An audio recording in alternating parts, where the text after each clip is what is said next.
श्री कृष्ण कहते हैं, जिससे भी प्रेम करो उसको कभी पूरी तरह से मत बताओ कि मैं आपसे प्रेम करता हूं या करती हूं। सामने वाले को जिस दिन समझ आ जाएगा कि तुम उसे गहन प्रेम करते हो, उस दिन से वो उस रिश्ते में जरा सी भी कोशिश करना बंद कर देगा और वो सिर्फ तुम्हारा फायदा उठाएगा। ये कड़वा है पर सच है। सच्चा प्रेम आपकी इज्जत की धज्जियां उड़ा देगा, आपको आपके घुटनों पर ले आएगा, लेकिन आप टूटेंगे और आपको एक असीम आनंद और ज्ञान की अनुभूति होगी। अगर पहले दर्द झेलने की हिम्मत हो तो किसी से दिल लगाएं, वरना ना लगाएं। एक बार अर्जुन ने श्री कृष्ण से पूछा, केशव तुम्हारे सबसे नजदीक कौन है? कृष्ण ने कहा, हे पार्थ, वो इंसान जिसके पास बदला लेने की शक्ति हो पर उसने फिर भी माफ कर दिया हो। ऐसा इंसान सदैव मेरे करीब होता है।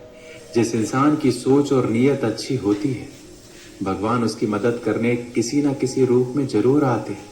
सौभाग्यशाली होते हैं वो लोग जिन्हें समय और समझ एक साथ मिलते हैं, क्योंकि अक्सर समय पर समझ नहीं आती और जब समझ आती है तो समय हाथ से निकल जाता है।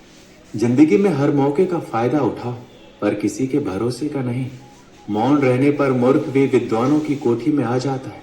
हर रिश्ते की एक मर्यादा होती है और हमें उस मर्यादा को कभी तोड़ना नहीं चाहिए, क्योंकि जब रिश्तों की मर्यादा टूट जाती है तो बहुत कुछ खत्म हो जाता है। जब इंसान अपनी गलतियों का वकील और दूसरों की गलतियों का जज बन जाए तो फैसले नहीं, फासले होते हैं। कभी किसी की बुराई मत करो, क्योंकि बुराई तुम में भी है और जुबान दूसरों के पास भी है।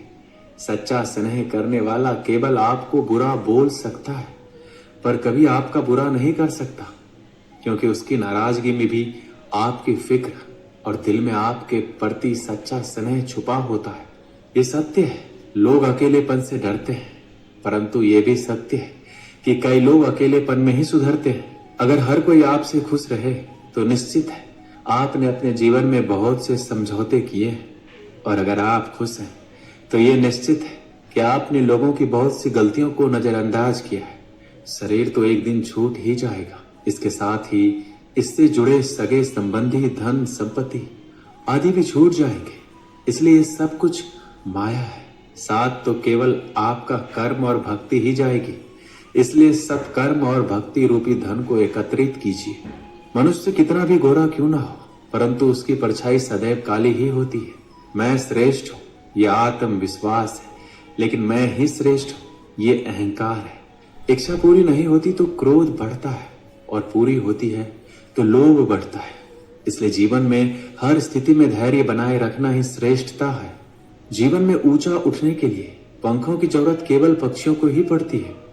मनुष्य तो जितना विनम्रता से झुकता है उतना ही ऊपर उठता है। जीवन में कभी निराश मत होना, क्या पता कल ही वो दिन हो जिसका तुम्हें बरसों से इंतजार था। समझदार व्यक्ति जब संबंध निभाना बंद कर दे तो समझ लो कि उसके आत्म सम्मान को कहीं ना कहीं ठेस पहुंची है। व्यक्ति जो चाहे बन सकता है अगर वो ध्यान लगाकर एक चित्त वस्तु का चिंतन करे और उसके लिए लगातार मेहनत करे। बुद्धि को छोड़कर भावनाओं में बहने वाले जीवन में मूर्ख बनकर रह जाते हैं, क्योंकि भावनाएं ज्यादातर हमें बेतुकी चीजों की ओर खींचती है। इसलिए बुद्धि के हिसाब से काम करें, भावनाओं के हिसाब से नहीं। अपनी प्रार्थना और अपने कर्मों पर विश्वास रखिए। भगवान आपको वो सब देगा जो हर हाल में आपका है। अगर अकेलापन है तो उसे एक वरदान समझिए, क्योंकि परमात्मा ने तुम्हें खुद में सुधार लाने का थोड़ा अधिक समय दे दिया है। तुमने खुद को कमजोर मान रखा है, वरना जो तुम कर सकते हो वो कोई दूसरा नहीं कर सकता। साथ रहकर जो छल करे उससे बड़ा शत्रु कोई और नहीं हो सकता, और जो हमारे मुंह पर हमारी बुराइयां बता दे उससे बड़ा हमारा मित्र कोई नहीं हो सकता। सहारे इंसान को खोखला कर देते और उम्मीदें कमजोर। अपनी ताकत के बल पर जीना शुरू कीजिए।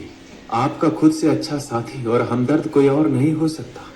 यदि किसी काम को करने में डर लगे तो याद रखना, ये संकेत है कि आपका काम वाकई में बहादुरी से भरा हुआ है। जिंदगी में जितना अधिक उम्मीद करेंगे उतना ही अधिक निराशा हाथ लगेगी। कर्म में विश्वास रखिए, आपको अपनी अपेक्षाओं से सदैव अधिक मिलेगा।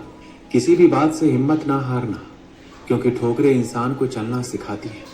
आज आप जो संघर्ष कर रहे हैं वह उस ताकत को विकसित कर रहा है जिसकी आपको कल जरूरत है। दर्द आपको मजबूत बनाता है, आंसू आपको बहादुर बनाते हैं, दिल की धड़कन आपको समझदार बनाती है।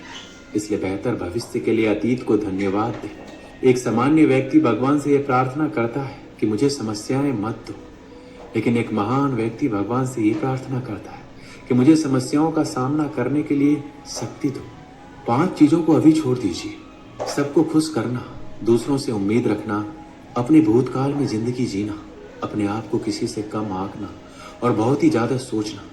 तभी आप बेहतर जिंदगी जी पाएंगे। जो लोग हमसे कहते हैं कि वो हमसे बहुत प्यार करते हैं, अक्सर वही लोग हमारा दिल दुखाने में कोई कसर नहीं छोड़ते। जिस इंसान पर हम सबसे ज्यादा भरोसा करते हैं वो हमसे झूठ बोलने से पहले एक बार भी नहीं सोचता। आजकल किसी के गुणों से ज्यादा रंग, रूप और कपड़ों को भी देखा जाता है, पर याद रखना, रंग और कपड़े तो एक दिन धोखा दे जाते हैं। जिसमें गुण है वही हमेशा साथ निभाएंगे। जिस इंसान ने आपको एक बार धोखा दिया है उसे चाहे आप कितना भी माफ करो, वो एक दिन आपको फिर से धोखा देगा। क्योंकि इंसान की सूरत तो बदल सकती है लेकिन सीरत कभी नहीं बदलती। जिस इंसान पर प्यार में हम सब कुछ लुटा देते हैं, बदले में सिर्फ प्यार देने तक का भी उसकी औकात नहीं होती। मदद लेने तो सब आ जाते हैं, लेकिन जब आपको मदद की जरूरत होती है तो मदद करने वाला कोई नहीं दिखता। कभी किसी और के लिए जीने का प्रयास मत करो, किसी और की दृष्टि में अच्छा बनने की चेष्टा मत करो। हम अकेले आए हैं, अकेले ही जाएंगे। हम जैसा कर्म करेंगे वैसा ही फल पाएंगे। जो बीत गया उसे भूल जाओ, जो कर रहे हो उस पर विश्वास रखो, जो होगा उसकी चिंता छोड़ दो। बस तुम्हें मात्र अपने कर्म करने हैं। पुरस्कृत करने का कार्य नियति का है। अच्छे कर्म अच्छे ही फल देते हैं। जो अपने परिवार से अत्यधिक जुड़ा है उसे भय और चिंता का सामना करना पड़ता है, क्योंकि सभी दुखों की जड़ लगाव है। इसलिए खुश रहने के लिए लगाव छोड़ देना चाहिए। वो जो हमारे चिंतन में रहता है वह करीब है, भले ही वास्तविकता में वह दूर क्यों ना हो। लेकिन जो हमारे हृदय में नहीं है वो करीब होते हुए भी बहुत दूर है। जिसका ज्ञान बस किताबों तक सीमित है और जिसका धन दूसरों के कब्जे में है, वह जरूरत पड़ने पर ना अपना ज्ञान प्रयोग कर सकता है ना ही धन। जो लोग परमात्मा तक पहुंचना चाहते हैं उन्हें वाणी, मन और इंद्रियों की पवित्रता और एक दयालु हृदय की आवश्यकता होती है। एक बार की बात है, एक गरीब लड़का छोटे मोटे सामान बेचकर अपने घर का खर्च और स्कूल का फीस जुटाता था। वह बहुत मेहनती और ईमानदार था। हर रोज की तरह वह सामान बेचने गया और सामान बेचते बेचते थक गया। उसे भूख भी लग गई, इसलिए उसने सोचा कि अगला जो भी घर आएगा मैं वहां पर सामान के बदले पैसे नहीं बल्कि खाना मांग लूंगा, ताकि मेरा पेट भर जाए और मैं अच्छे से काम कर सकूं। ऐसा ही सोचकर वह अगले घर की तरफ बढ़ा और दरवाजा खटखटाया। दरवाजा खुला तो एक लड़की बाहर आई। यह उसे देखकर कुछ बोल ही नहीं पा रहा था कि उसे सामान के बदले पैसे नहीं बल्कि खाना चाहिए। वह इतना थक चुका था, उसके अंदर कुछ भी समझने की क्षमता नहीं थी। वह जल्दीबाजी में बोल पड़ा, मुझे पानी चाहिए। लड़की ने उसके चेहरे की तरफ देखा। वह काफी थका हुआ और परेशान लग रहा था। वह समझ गया कि इसे बहुत जोरों की भूख लगी है, इसलिए वह बिना बोले ही पानी के साथ खाना भी ले आई। लड़के ने खाना लिया और खाने लगा। खाना खाने के बाद उस लड़की से कहा, आपने मुझे खाना दिया, उसके बदले आप मेरे सामान में से जो चाहे ले सकते हैं। लड़की बोली, मुझे आपके सामान में से कुछ नहीं चाहिए। मैं आपकी हालत देखकर समझ गई थी कि आप थके हुए हैं, परेशान लग रहे हैं, इसलिए मैं आपके लिए पानी के साथ खाना भी लेकर आई। मेरी माँ कहती है हमेशा अच्छे कर्म करते रहना चाहिए, ईश्वर की भी यही इच्छा होती है।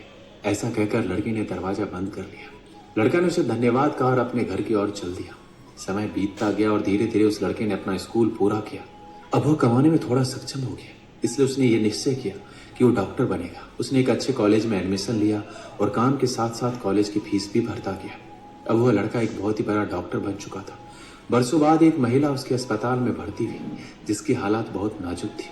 जब उस लड़के ने उसे देखा तो वह समझ गया, ये तो वही लड़की है जिसने मुझे बरसों पहले पानी के साथ खाना भी दिया था। अब डॉक्टर किसी भी कीमत पर उस लड़की को खोना नहीं चाहते थे, इसलिए उन्होंने अपने सीनियर डॉक्टर से बात करके उन्हें बुलाया और अच्छे से अच्छा इलाज करवाकर लड़की की जान बचा ली। लड़की के परिवार वालों के पास इतने पैसे नहीं थे कि वो अच्छा से अच्छा इलाज करवा पाए, लेकिन डॉक्टर ने उसे अपने पैसों से उस लड़की का इलाज करवाया।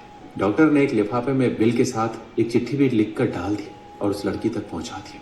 जब उस लड़की ने लिफाफा खोला तो उसने पाया कि उसका बिल तो पहले ही भरा जा चुका है। यह देखकर उसे आश्चर्य हुआ कि आखिर मेरा बिल भरा किसने। इसके बाद उस लिफाफे में पड़ी चिट्ठी को खोला, जिसमें लिखा था, आपका बिल अभी नहीं भरा गया है, यह तो आपने बहुत साल पहले ही भर दिया है। एक लड़के को पानी और भोजन देकर यह बात आपको आज पता चली, इसे पढ़ते ही उस लड़की को याद आया कि उसने बहुत साल पहले एक लड़के को भोजन और पानी दिया था। तभी डॉक्टर साहब उसके पास आ खड़े हुए और बोले, अब कैसी तबीयत है आपकी? लड़की बोली, डॉक्टर साहब मेरी तबीयत बिल्कुल ठीक है, मैं जानना चाहती हूँ कि मेरा बिल भरा किसने? डॉक्टर बोला, मैंने आपका बिल भरा है। मैं वही लड़का हूँ जिसे बरसों पहले आपने पानी और भोजन दिया था। आज मैंने आपके अच्छे कर्मों का फल लौटा दिया है। लड़की बोली, आपको देखकर खुशी हुई कि आपने मेहनत करके इतने बड़े डॉक्टर बन गए। आपका बहुत बहुत धन्यवाद जो आपने मेरे लिए इतना किया। डॉक्टर बोला, मैंने आपके लिए कुछ नहीं किया है, जो आपने किया है वही लौट कर आपके पास आया। आज मेरे अनुभव ने मुझे बता दिया कि मनुष्य जो करता है वही लौट कर उसके पास आता है। इस कहानी से हमें क्या सीख मिलती है कि अच्छे कर्म कभी व्यर्थ नहीं जाते। लड़की का एक छोटा सा काम जिसने उस लड़की की भूख मिटाई थी, आज उसके जीवन का सबसे बड़ा सहारा बन गया। ये कहानी हमें प्रेरित करती है, हमें दूसरों की मदद करने के लिए तैयार रहना चाहिए और अच्छे कर्म करते रहना चाहिए, क्योंकि अच्छे कर्मों का फल अवश्य लौटता है।